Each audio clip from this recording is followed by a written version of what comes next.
오늘 우리에게 주신 하나님의 말씀은 고린도 후서에서 함께 보겠습니다. 고린도 후서 4장 7절부터 5장 1절까지 되겠는데요. 저와 함께 교독하시겠습니다. 제가 먼저 7절 읽습니다. 우리가 이 보배를 질그릇에 가졌으니 이는 심히 큰 능력은 하나님께 있고 우리에게 있지 아니함을 알게 하려 함이라. 우리가 사방으로 우겨쌈을 당하여도 쌓이지 아니하며 답답한 일을 당하여도 낙심하지 아니하며 박해를 받아도 버림받지 아니하며 거꾸러뜨림을 당하여도 망하지 아니하고 우리가 항상 예수의 죽음을 몸에 짊어짐은 예수의 생명이 또한 우리 몸에 나타나게 하려 함이라. 우리 살아있는 자가 항상 예수를 위하여 죽음에 넘겨짐은 예수의 생명이 또한 우리 죽을 육체에 나타나게 하려 함이라.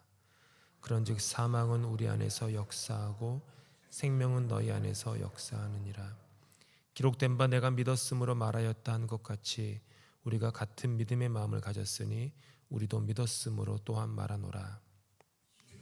주 예수를 다시 살리시니가 예수와 함께 우리도 다시 살리사 너희와 함께 그 앞에 서게 하실 줄을 아노라. 이는 모든 것이 너희를 위함이니 많은 사람의 감사로 말미암아 은혜가 더하여 넘쳐서 하나님께 영광을 돌리게 하려 함이라. 그러므로 우리가 낙심하지 아니하노니 우리의 겉사람은 낡아지나 우리의 속사람은 날로 새로워지도다. 우리가 잠시 받는 환난에 경한 것이 지극히 크고 영원한 영광에 중한 것을 우리에게 이루게 함이니 우리가 주목하는 것은 보이는 것이 아니요 보이지 않는 것이니 보이는 것은 잠깐이요 보이지 않는 것은 영원함이라. 함께 있습니다. 만일 땅에 있는 우리의 장막집이 무너지면 하나님께서 지으신 집 곧 손으로 지은 것이 아니요 하늘에 있는 영원한 집이 우리에게 있는 줄 아느니라. 아멘. 아멘. 우리 겉사람과 속사람에 대해서 함께 이 시간 말씀 묵상하겠습니다. 고린도서의 이 오늘 배경이 뭐냐면요, 바울 사도께서 지금 사도로서의 직분에 대해서 공격을 받고 있었어요. 우리가 예전에 이제 Journey Through the Bible 할 때 고린도서에서 이제 제가 말씀드린 것처럼 고린도 전서와 후서와 그 중간에 또 남겨지지 않은 서신들이 있죠. 근데 이제 후서 때 가서 이제 바울 사도가 과연 진정한 사도인가? 에 대한 공격이 있었죠. 우선은 바울 사도는 12사도 중에 한 명이 아니잖아요. 당시에 사도의 그 정의는, 초대교회의 정의는 예수님과 함께, 그러니까 육체적으로 물리적으로 함께 동행하면서 그분과 함께 사역한 사람들 중에 선택받은 사람들이 사도였거든요. 근데 바울 사도는 예수님을 만난 적이 없어요. 늘 바울 사도께서는 사역을 하는 동안에 진정한 사도인가에 대한 그 사도직의 정통성에 대해서 공격을 많이 받으셨죠. 게다가 고린도 사람들은 좀 이렇게 좀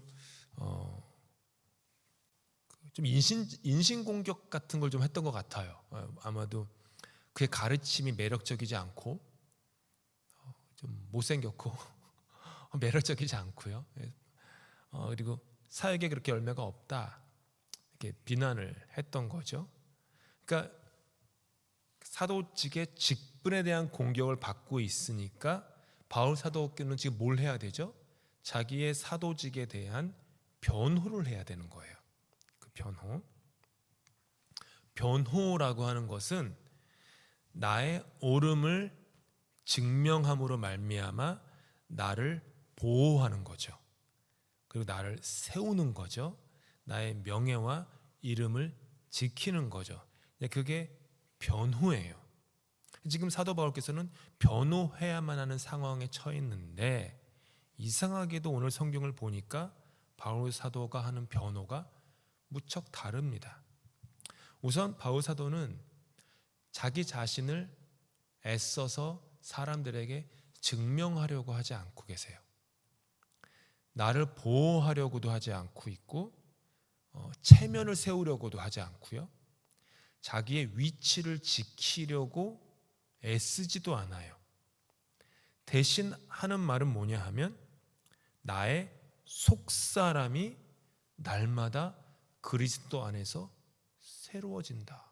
좀 엉뚱한 얘기를 하세요. 그러니까 나라는 존재는 질그릇처럼 연약해서 깨어지기 쉬운 존재이다. 따라서 이렇게 깨어지기 쉬운 질그릇이 자기 스스로를 변호하기 위해서 자기를 증명하고 자기의 행적을 낱낱이 과시하고 얼굴이 부끄러움 당치 않도록 체면을 지키고 위신을 지키려고 하고 이런 모든 노력들이 소용없다라는 것이 밑바닥에 깔려 있어요. 질그릇이니까. 대신 바울 사도의 논지는 이 질그릇에 그리스도 부활의 새 생명이 담겼다. 이거였어요. 예수 그리스도의 새 생명이 질그릇 안에 속사람에 담겼기 때문에 겉사람인 질그릇 혹은 육체, 그러니까 여기서 겉사람은 겉으로 보이는 모든 것들이에요. 육체뿐만 아니라 나의 이름, 나의 학벌, 지식, 그동안 어떤 걸 했었다라고 하는 그런 수많은 신앙의 경력들, 네트워크, 이런 모든 것들, 그런 것들은 결국 낡아질 것이다. 후패한다. 없어질 것이다. 하지만 속사람은 날로 새롭다. 속사람을 자랑해요. 겉사람은 자기를 변호하기 위해 애쓰지만 속사람은 변화를 추구합니다. 이게 아주 큰 차이예요. 변호 그리고 변화, 이것은 인생을 살아가는 두 가지 다른 방식이에요. 어떤 이는 자신을 변호하기 위한 일념으로 평생을 살기도 하고, 어떤 이는 변화를 추구하며 평생을 살아가기도 합니다. 바울은 질그릇이 자신의 그릇임을 오히려 자랑해요. 내가 이렇게 약하다. 나 보잘것없다. 그렇게 얘기해요. 그러면서 근데 이 자랑이 어떤 자랑이냐 하면은 사람에게 보이려고 하는 자랑이 아니라 그리스도 안에서의 자랑이라는 게 좀 차이가 있어요. 그러면서 바울 사도는 겉사람을 자랑하는 것이 얼마나 공허한 것인지를 또한 잘 알고 계시죠. 내가 나를 보고요, 다른 사람이 나를 바라보는 그 1차 관문이 겉사람입니다. 우리는 누구나 겉사람의 모습으로 그 사람을 처음으로 봅니다. 그런데 이 겉사람, 이 그릇이라는 것은요, 본질상 시간이 지나면 낡아지는 거예요. 영원할 수 없습니다. 달아 없어지는 거예요. 그렇잖아요. 바울은 겉사람을 자랑했던 지난 날이 있었어요. 어떻게 고백하냐 하면 빌립보서 말씀에 나오는데요, 겉사람에 대한 그 자랑했던 지난 날이죠. 함께 읽겠습니다. 나는 8일 만에 할례를 받고 이스라엘 족속이요 베냐민 지파요 히브리인 중에 히브리인이요 율법으로는 바리새인이요 열심으로는 교회를 박해하고 율법의 의로는 흠이 없는 자라. 이게 자기의 겉사람이었다라는 거예요. 그리고 자기는 평생 예수 만나기 전까지는 이 겉사람을 자랑하며 살았다. 그래도 내가 남들은 꽤 오랜 시간 지나서 할례를 받고 나는 8일 만에 아주 그냥 정통적으로 할례를 받고 이렇게 누구 집하고 어떤 율법을 완전하게 지켰던 사람이고 이런 자랑을 했던 거예요. 그러니까 이 겉사람이 자신의 인생을 폼나게 해주었던 거죠. 그러다 보니 이 겉사람이 하나님과 사람 앞에서 내가 옳다, 내가 의롭다, 하나님이 나를 특별히 아끼신다라고 하는 선민의식을 자랑하는 수단이 됐던 거예요. 이런 일들은 지금도 매일 벌어지는 일들이에요. 그런데 바울은 겉사람의 연약함을 나중에 알게 돼요. 예수 만난 후에 알게 돼요. 예수님을 만났을 때 그가 제일 처음 경험한 게 뭡니까? 땅에 엎드러져 가지고요, 밝은 빛이 그를 감쌌을 때 그의 눈이 멀게 돼요. 즉 육체의 낡음을 그는 경험해요. 내 눈으로 성경을 보고, 내 눈으로 성경을 봐서 성경이 어떻다라고 다 판단하고, 내 눈으로 어떤 인간 존재를 바라보면 말미암아 저 사람은 하나님 편, 이 사람은 하나님 편이 아닌 사람들, 이렇게 판단했던 모든 육체의 판단들이 헛것이다라는 깨달음을 얻은 거예요. 그게 다메섹 갈 때 예수님을 만났을 때 경험했던 그런 그의 하나님이 치신 거죠. 그러니까 눈을 친 거예요. 그러니까 그 육체의 눈뿐만 아니라 친 거예요. 겉사람을 치신 거죠. 그래서 바울은 그 후부터 겉사람이 얼마나 연약한 것인가, 이거를 너무 잘 알게 되었어요. 오늘 묵상하는 같은 고린도서에 보면요, 바울은 이 겉사람이 얼마나 참 허무하고, 그 다음에 이 겉사람이 얼마나 이렇게 고난과 어려움이 옴으로 말미암아 이렇게 후패되는지를 이렇게 바울 사도는 고린도후서에 말해요. 함께 읽겠습니다. 보이시죠? 글씨 좀 내용이 많아서 한 페이지 넣느라고 좀 우겨 넣었습니다. 시작. 내가 수고를 넘치도록 하고 옥에 갇히기도 더 많이 하고 매도 수없이 맞고 여러 번 죽을 뻔하였으니, 유대인들에게 40에서 하나 감한 매를 5번 맞았으며 3번 태장으로 맞고 1번 돌로 맞고 3번 파선하고 일주일을 깊은 바다에서 지냈으며 여러 번 여행하면서 강의 위험과 강도의 위험과 동족의 위험과 이방인의 위험과 시내의 위험과 광야의 위험과 바다의 위험과 거짓 형제 중의 위험을 당하고, 또 수고하며 애쓰고 여러 번 자지 못하고 줄이며 목마르고 여러 번 굶고 춥고 헐벗었노라. 이 겉사람을 통해서 이 모든 고난들이 오는 거예요. 여기 화면에 보시는 이 고린도 후서에 나오는 이 역경, 아픔, 인생의 장애물들, 어려움, 이런 모든 것들이 나의 겉사람을 통해서 들어오죠. 나의 존재 안으로 파고 들어와요. 그래서 낙심하죠. 겉사람의 현실만 의지하면 그래요. 겉사람을 지나서 파고드는 이 삶의 고난과 역경의 현실로 말미암아 우리는 낙심합니다. 오늘 본문 12절에서 아까 읽으셨는데, 그런즉 사망은 우리 안에서 역사한다라고 얘기해요. 사망이 우리 안에서 역사한다. 그렇게 겉사람을 통해서 들어오는 삶의 여러 환경에서 오는 역경과 고난이 우리를 어렵게 한다. 낙심하는 거죠. 날 가지고 후패하는 겉사람의 현실로 낙심합니다.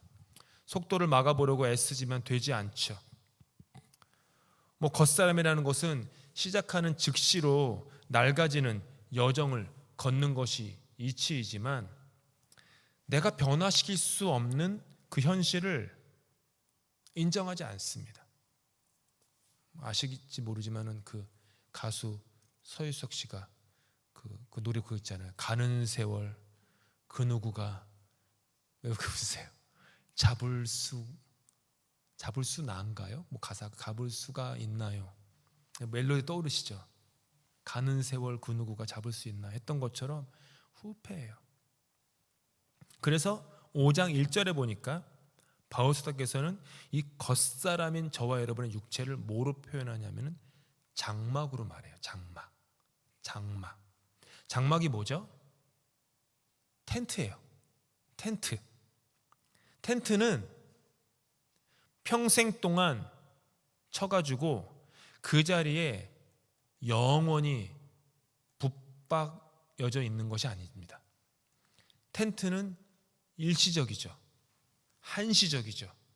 이동합니다. 텐트는 견고한 돌로 두껍게 쌓아 올린 성곽이 아닙니다.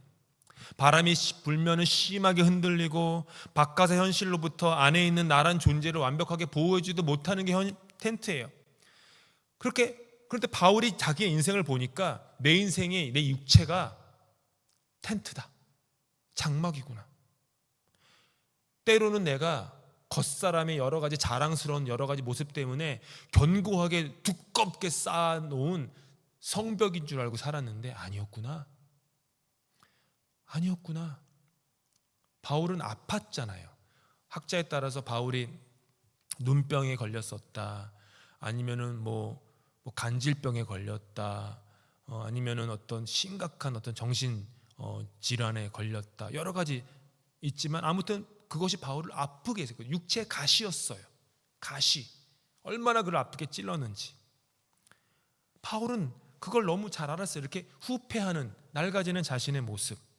근데도 이 장막이 마치 영원할 것처럼 살아가더라 라고 하는 것이죠.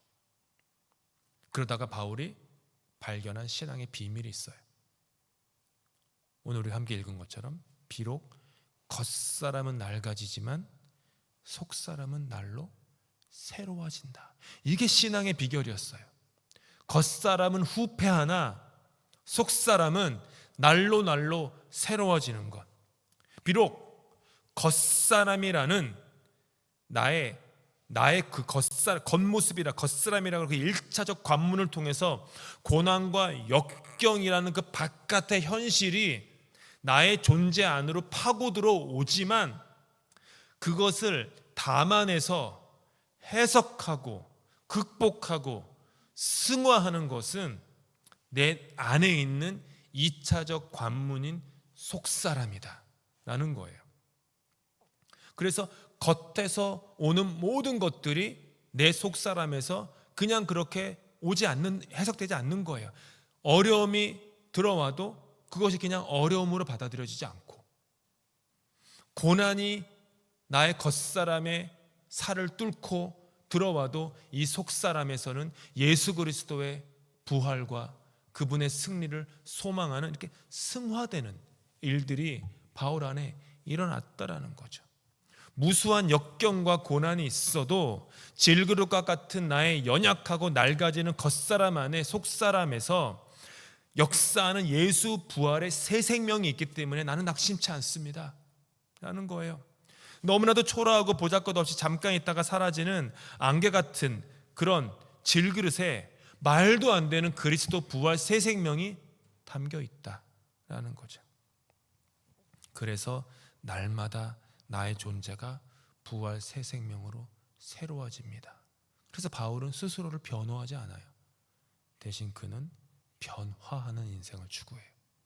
자기를 지키려고 하지 않아요. 겉사람을 지키기 위해서 기를 쓰고 애쓰지 않아요. 다만 속사람이 예수 그리스도의 부활 새 생명으로 날마다 새로워지기를 그는 추구합니다. 그래서 바울은 고린도에 있는 좀 음해자들의 그런 공격에도요, 자신의 체면을 지키려고 애쓰지 않아요. 자신의 공로를 증명하려고 증빙 서류를 보내지도 않아요. 업적을 전시하지도 않아요.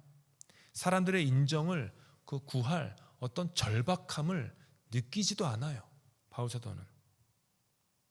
기독교 신앙이라는 것은요,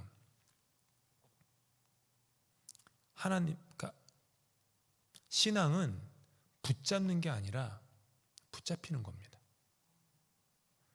내가 부르심을 일으키는 것이 아니라 부르심이 나를 인도하는 거예요.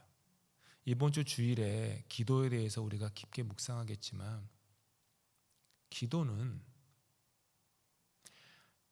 하나님을 나의 뜻에 맞추어서 구부리려고 하는 게 아니에요. 참된 기도는 내가 기꺼이 하나님의 뜻에 나를 구부리려고 하는 것. 그게 기도예요.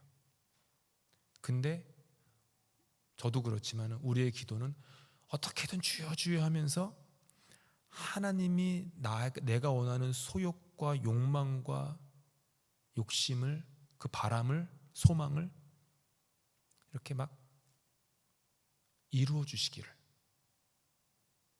내가 막 주님께 더 열심히 기도하면 하나님의 뜻을 돌이키셔서 내가 원하는 것을 주시기를 바라는 그런 마음에 그게 있어요. 근데 진정한 신앙은 그게 아닙니다.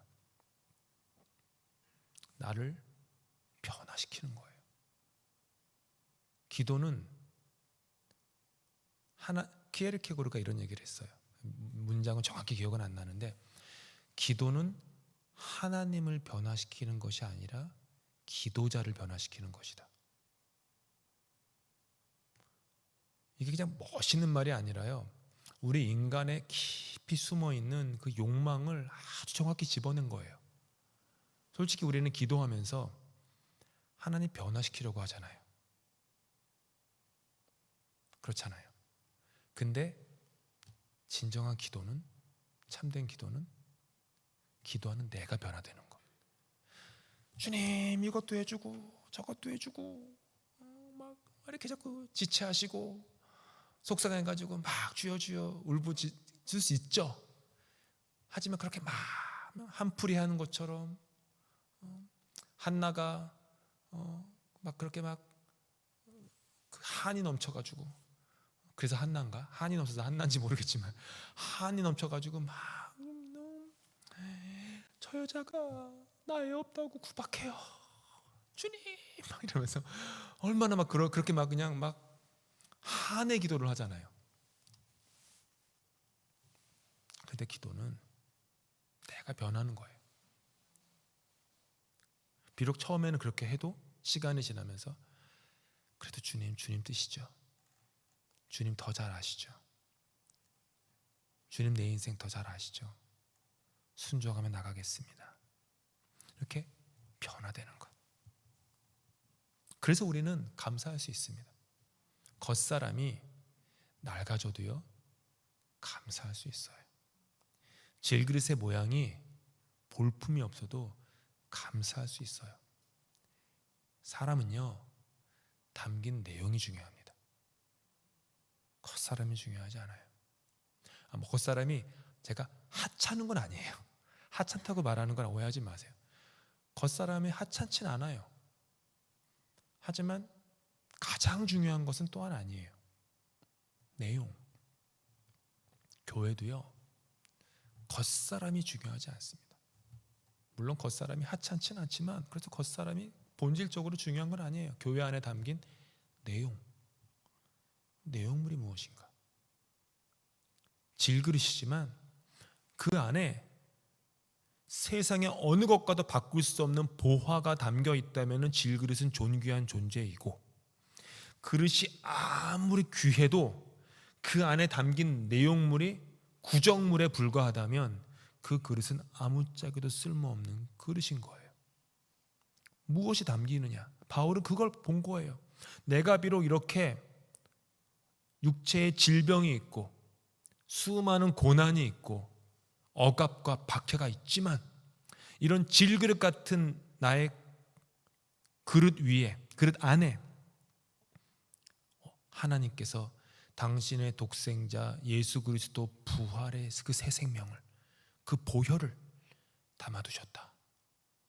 그러니 바울은 언제나 감사할 수 있었습니다. 다른 사람과 비교하지 않아도 되었어요. 언제나 그것이 가장 중요한 것이기 때문에 속사람이 강건하니까 다 괜찮았던 거예요. 겉사람은 그냥 낡아지는 것이죠. 그게 저와 여러분을 바라보는 예수님의 시선이에요. 저희 교회의 바자회 지난주에 너무 많이들 수고하셨는데,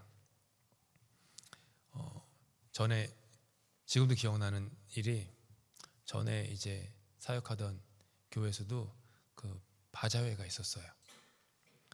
이제 야드세일이라고 불렀는데, 야드세일을 하는데 이제 바깥에다가 주차장에다가 이제 간이 장막을 쳐놓고 각 장막별로 그 선교회가 이제 한 부스씩 차지해가지고 이렇게 바깥에서 이렇게 쭉 둘러가지고 음식을 팔았죠. 그러다 보니까 이제 여러 가지 일 때문에 화장실건 뭐건 들락날락 해야 될 일이 많으니까 교회 문을 열어둔 거예요. 근데 하필이면 그날 교회 열린, 제가 이제 안에서 뭐 때문에 왔다 갔다 하고 있는데 교회 문이 열린 그 틈으로 아기 다람쥐가 들어온 거예요. 저랑 딱 눈이 마주쳤어요. 얘가 기겁을 하더니 도망가죠. 저는 어떻게든 딱 봐도 아기 다람쥐, 그러니까 그 청설모가 아니라요. 그 뭐죠? 그 칩먼크라고 해야 되나? 그 색깔이 좀 이렇게 예쁘다고 해야 되나, 뭐라고 해야 되나, 무슨 설명하는 게 아시죠? 다른 종류의 다람쥐, 애기 다람쥐 요만한 제 손바닥만한, 손바닥보다 작나? 그러니까 이 녀석 엄마 품으로 돌려보내야 될 텐데 엄마 잃어버리고 들어온 거잖아요 지금. 그래가지고 제가 막 따라다녔어요. 얘는 또 막 도망다니고 제가 따라가니까. 그러다 가면 쫙 어디로 가냐면은 그 키스처치까지 완전 반대편 건물로 간 거예요. 제가 트라우마가 하나 있는, 트라우마까지는 아니고요. 초등학교 때 아파트 하교하다가 다람쥐가 이렇게 바닥에 죽은 것처럼 가만히 있길래 얘 왜 그러냐고 만졌다가 얘가 살아있어가지고 얘가 저를 깨물었어요. 그래가지고 얼마나 세게 깨물었는지 이렇게 이빨 하나가 제 여기 박혔던 적이 있거든요. 다람쥐 이빨이. 그래가지고 제가 다람쥐를 만지기 싫어해요. 또 나 물면 안 되잖아요. 그래가지고 지금 잡을 수는 없겠고 어떡하지 이 녀석? 그래가지고 할 수 없이 봤더니 그 쓰레받기가 빗자루가 옆에 있는 거예요. 그 교회 주일학교 청소하는 우리 교회도 있는 것처럼. 그래가지고 요걸 가지고 요걸 해가지고 담아가지고 보내려고 했는데 이 녀석이 그냥 막 미친듯이 막 왔다 갔다 하는 거예요. 한참은 실랑이 하다가 요 아기 다람쥐가 이제 난방기기 그 틈새로 들어간 거예요. 제 손이 안 닿는. 나오라고. 제가 그냥 얘기를 해도 뭐 사람 말을 못 알아듣죠. 엄마 품으로 이제 보내주고 싶어서 막 이것저것 하는데 요지부동. 아기 다람쥐를 보면서 제 마음이 어떤 마음이었냐면 이 멍청아, 나 너 지금 살리려고 하는 거야. 나 너 죽이려고 하는 거 아니야. 나의 계획은 너를 무사히 네 엄마 품에 돌려보내는 거야. 도망 좀 가지 마. 탁 느낀 게 이게 하나님 앞에 우리구나. 딱 생각이 들었어요. 주님은 우리를 살리시려고, 우리의 속사람을 날마다 살리시려고 겉사람의 이런저런 것들을 주세요. 그렇죠? 근데 우리는 그것도 모르고 도망 다녀요. 성경은 우리를 향한 하나님의 뜻을 이렇게 설명해요. 예레미야 29장 11절 함께 읽습니다. 여호와의 말씀이니라 너희를 향한 나의 생각을 내가 아나니 평안이요 재앙이 아니니라 너희에게 미래와 희망을 주는 것이니라. 아기 다람쥐의 겉사람의 시선으로 보여지는 것은 빗자루와 쓰레받기, 그리고 자신보다 1000배쯤은 더 큰 이상한 생물체가 자기를 따라다니는 것만 보고 아기 다람쥐는 혼비백산, 진짜 혼비백산. 그러면서 여기 미끄러지고 저기 미끄러지다가 벽에 부딪혀가지고 끽끽하고 또 저쪽으로 갔다가 또 부딪혀서 끽끽하고 막 정신없는 거, 도망만 다니는 거. 이게 우리 아닙니까? 하나님은 우리를 살리시려고 쫓아다니세요. 때로는 하나님이 우리를 살리시는 수단이 고난일 수 있죠. 역경일 수 있죠. 아픔일 수 있죠. 사람들로부터 무고하게 받는 거절일 수 있죠. 핍박일 수 있죠. 내가 원하는 것들이 바라고 소망하고 그렇게 애를 썼는데도 안 된 실패일 수 있죠. 그런데 하나님은 궁극적인 목적이 우리를 살리시는 거예요. 평안이잖아요. 재앙이 아니라. 근데 아무것도 모르는 우리는 그저 겉사람의 시선으로만 모든 걸 바라보는 거예요.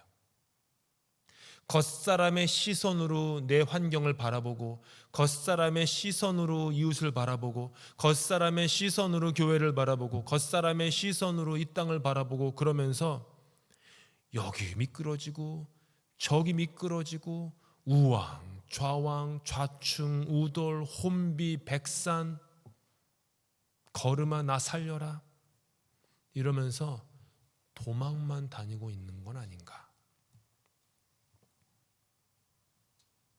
나를 변호하려고만 하면 그런 일이 벌어지고요. 변화하려고 하면 속사람이 새로워집니다.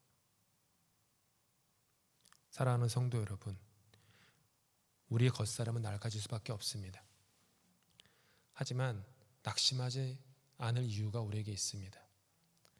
예수 그리스도께서 죽음을 이기시고 부활하셨기 때문이에요.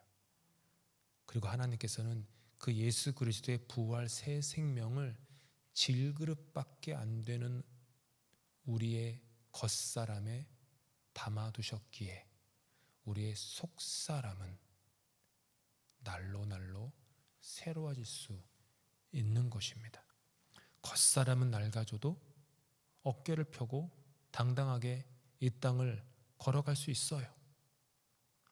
소망과 기쁨과 기대를 가지고 용기 있게 내일의 문을 열 수 있습니다. 심히 큰 능력이 우리에게 있지 않습니다. 바울 사도가 고백한 대로 심히 큰 능력은 하나님께 있어요. 속된 말로 그 잔잔바리라고 하나요?